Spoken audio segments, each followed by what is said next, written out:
is going to be with Chris Wyatt with Arkansas Forestry. And Chris has been dealing with Ozark Chinquapin since the 1960s. The chestnut blight came through in the 1950s and killed all the large Ozark Chinquapins. Ozark Chinquapin trees were abundant before the blight. This is what Chris was telling us. And the blight deceased the amount of food for people and wildlife. Chris is currently employed by the Arkansas Department of Agriculture as a forester for the last 32 years. And he says, when I was growing up, my dad was a logger, and I spent a lot of time out in the woods. The older generations told me about the Ozark Chinquapin trees that were a lot bigger. I think the Ozark Chinquapin Foundation is on the right track. They have several chestnut blight resistant, 100% pure Ozark Chinquapin trees in the restoration plots. I think with some financial assistance, the Ozark Chinquapin tree can be restored to many states where it grew before the chestnut blight came along. This will be a long-term project, but I think it will happen. And Chris's education, he has a BS degree in forest management from the University of Arkansas at Monticello in the fall of 1980. And I want to say this too, Chris is really humble about his knowledge and experience, but he is a real knowledgeable fellow, one of the board members that really helps us move forward, really good advice. And I shared this with him, but Joe Fox, that's now retired, told me, he said he was on a Zoom meeting with all the foresters in the state of Arkansas, and he said, I realized that the smartest person on the entire Zoom meeting, me included, was this man standing right here. I want to introduce Chris Wyatt to you.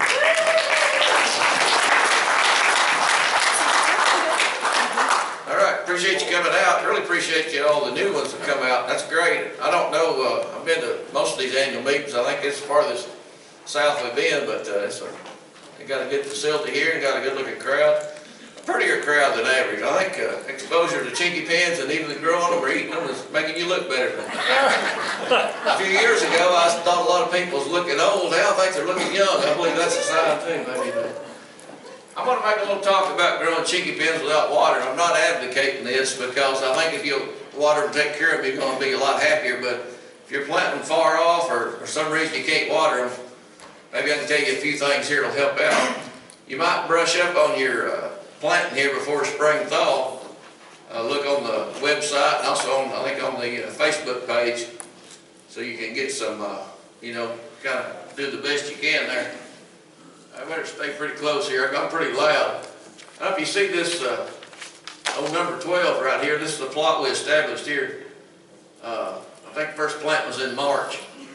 I took this picture on November 8th, if I remember right, 8th or 10th one. This was planted in, let's say, March. Wow. This plot, we had there's 69 tubes in this plot. I kind of got bummed out. We only have 41% survival. That's one of the poorest showings we've ever had. It's the ones I've been associated with. But on a positive note, 5 of these trees came out of the tubes the first year. And also, the deer really like eating them when they come out of the tube, so I wiped out 4 of their cousins there that are in the freezer. But there are many less, so I'm going to work on one. I got 2 more tabs on my also, if you see right here, 106XX.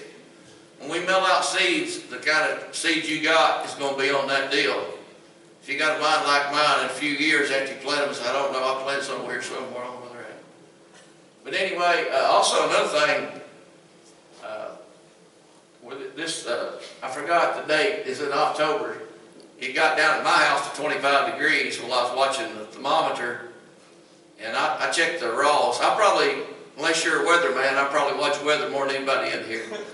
Because when I'm working, I'm outside. When I'm not working, I'm outside.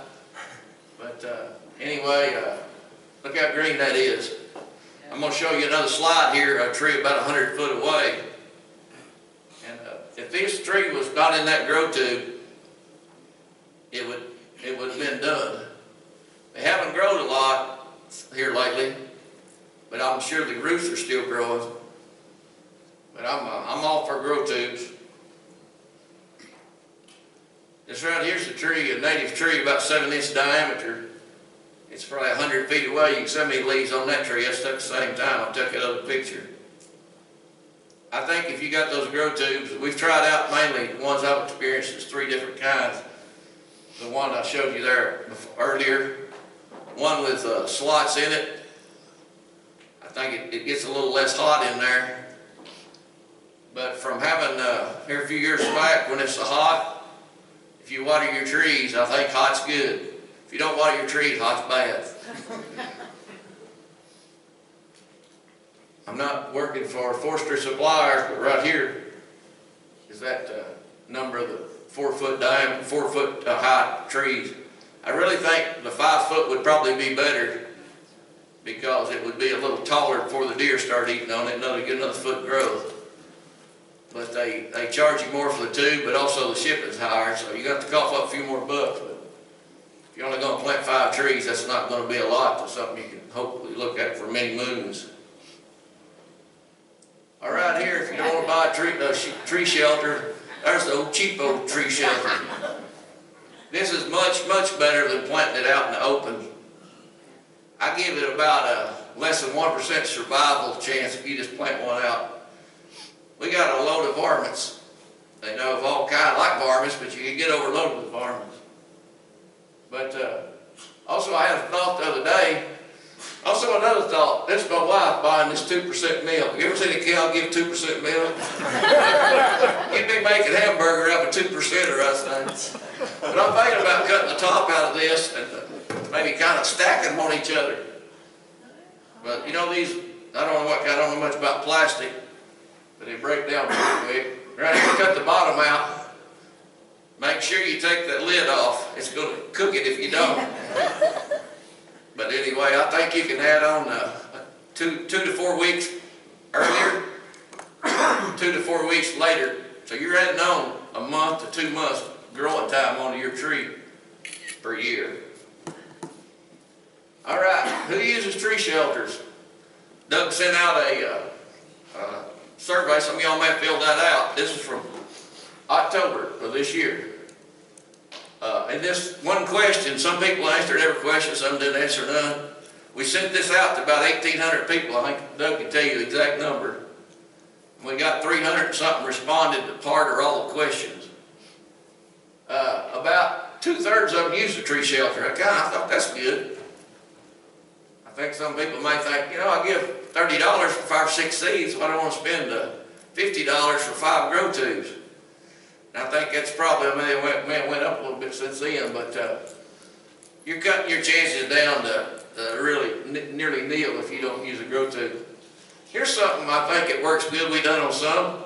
There's a pretty steep hillside. See any rocks in there?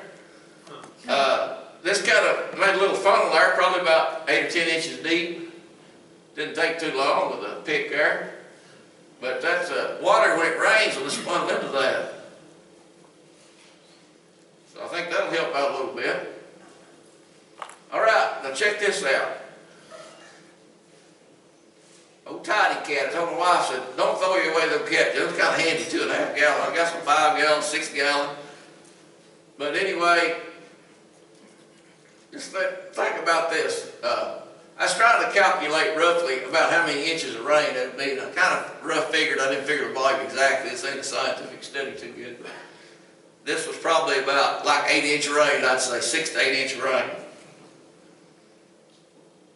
6 minutes, it's gone. 6 minutes out of 8 inch, 6 to 8 inch rain.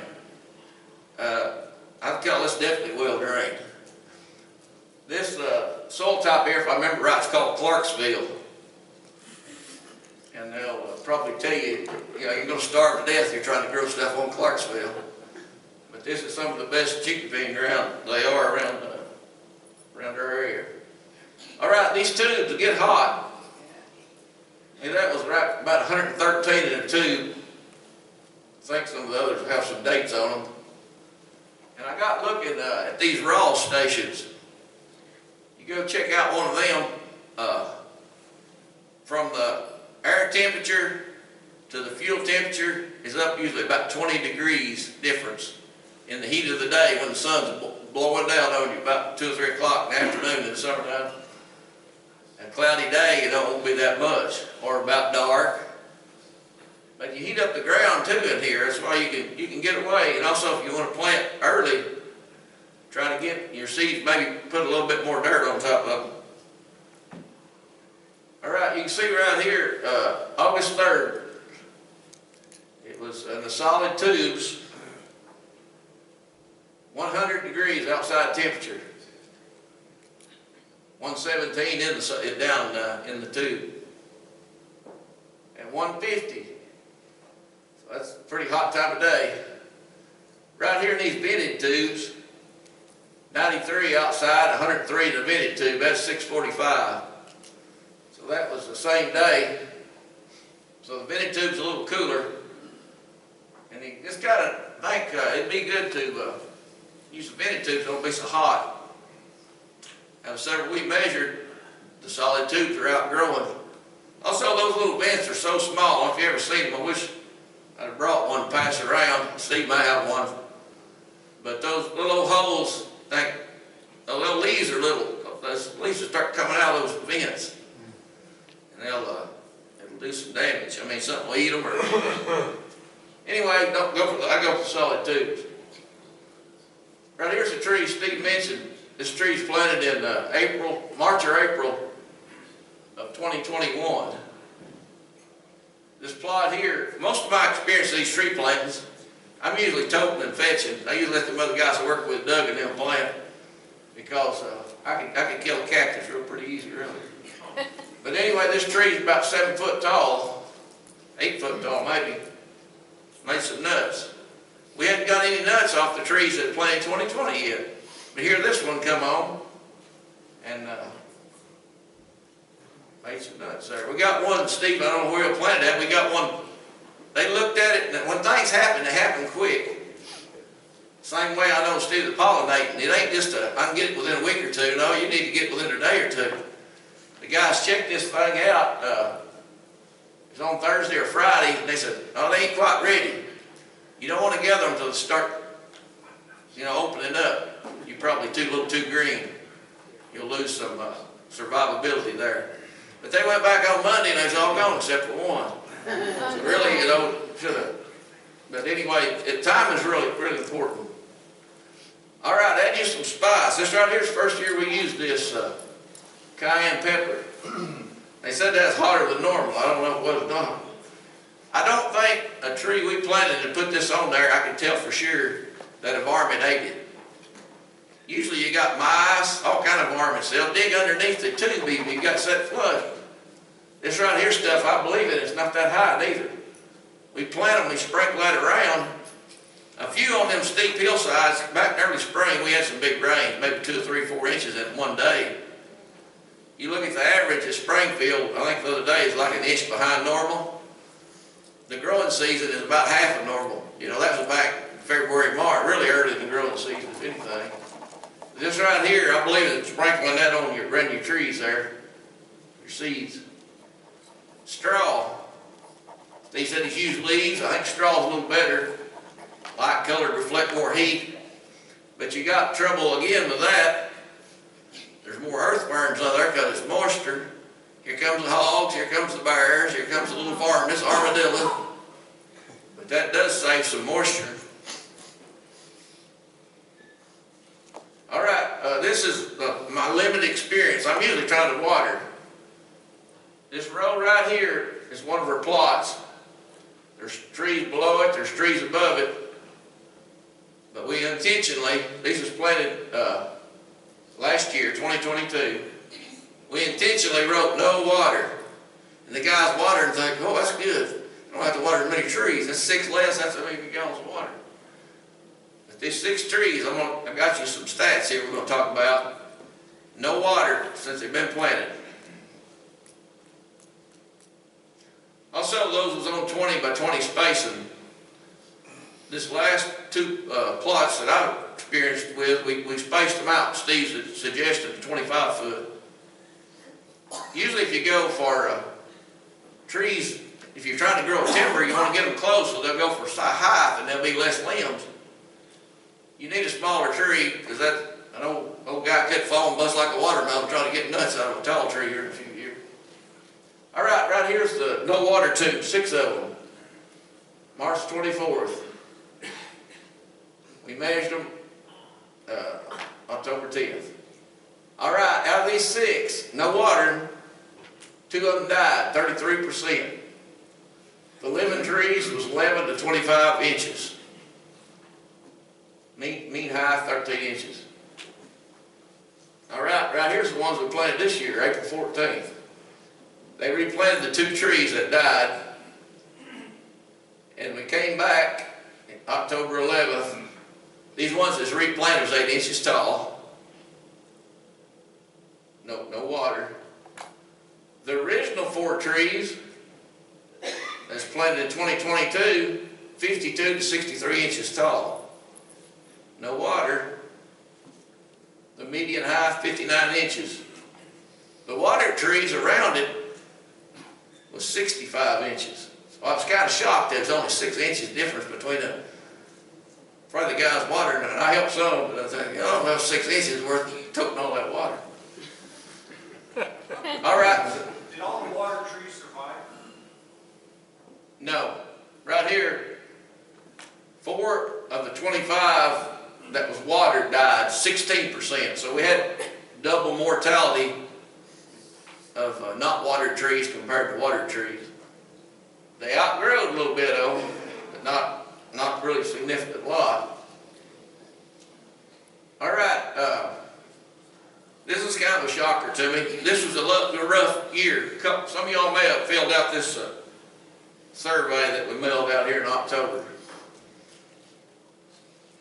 Look right there. 103 people said 0 of their trees lived, they planted in 2023. Up our way, we've been above normal moisture for about 5, 6, 7 years. One guy told me in a year's time, somebody he knew kept up with it from July 1 to July 1. It wasn't going on a calendar year. They got 100 inches of rain. 100 inches. Around this area, up where we're at, 45 to 50 inches is normal. About 1 inch a week. This year, it wasn't spread out anywhere close, which is always usually drier. 53 people said they had 1 tree alive. So half the people, about half the people that responded had 1 or 0 trees. In years past, it was a lot higher number. We done this same, kind of about the same questions 2 or 3 years ago. Wish I had that kind of contrast, but they survived a lot better. 44 had 2 living, 44 had 3. Look down here, these old guys, we need to get to consulting with them. They planted 6, and 9 of them planted 6, and they're all alive. I'd have you one better than that. Doug out here, you might get him some pointers. Him and 2 other guys planted 9 in one plot, the one that's got 102 seed tubes. 9 lived. They planted 9, 9 lived. He's ought to write a book about that. But anyway, people that don't get much growth, I know the soil types vary so much. Just in Newton County, I think there's 52 different kind of soils. Out of the whole state, they probably be thousands. I don't need to ask somebody at the NRCS, they know about that soil stuff. But over the whole country, they could be thousands and thousands. Saving water, if you're in ground that's already too wet, don't try to make it any wetter. I don't think many people have trouble with that, you know, around Arkansas, all these rocks. A lot of places there's clay underneath. I talked to a guy there the other day, yesterday. He said, you dig down 3 foot here and it turns to solid sandstone. 3 foot? That sounded pretty tough. He said, yeah, there's a cemetery right beside it. Every time they got to get dynamite or something to break rocks. All right, so I was kind of surprised that the survival was down there. All right, I'm about to get done here. This things I'd suggest for dry ground, plant in late March or early April. I think the later you get going, as you know, around if you're in Arkansas, July and August is a killer month. Nearly every year. You get off to a good start, you're money ahead. Plant on north and east facing slopes. Say what? it's a lot moister, just the same soil type if you get it on a north or east slope. All right, review the planting instructions. Sometimes it's good to leave a few small trees for shade. Once they're established, Chinquapins are made not shade tolerant. You gotta find dogwoods. You can find them some heavy shade. Chinquapins, like somebody who doesn't mention, I just tore it up good. It's they need sun. Open them up, just cut trees around, make you done a good deed. Use a tree shelter, not, I guess you can go the old milk jug. Straw, well-drained soils, make a dirt funnel around, plant on 25-foot spacing. Also plant towards the top of the slope. If you got a steep north slope, be a good place to hunt for ginseng, but you ain't getting a lot of sun in there. Same way at east. We got one spot, that plot that's got 102 tubes in it. There's one, it faces southwest, but we've got one, that last row that's right against the wood line, it's just that much. It's a lot different than the other rows. So anyway, right here's how to track me down.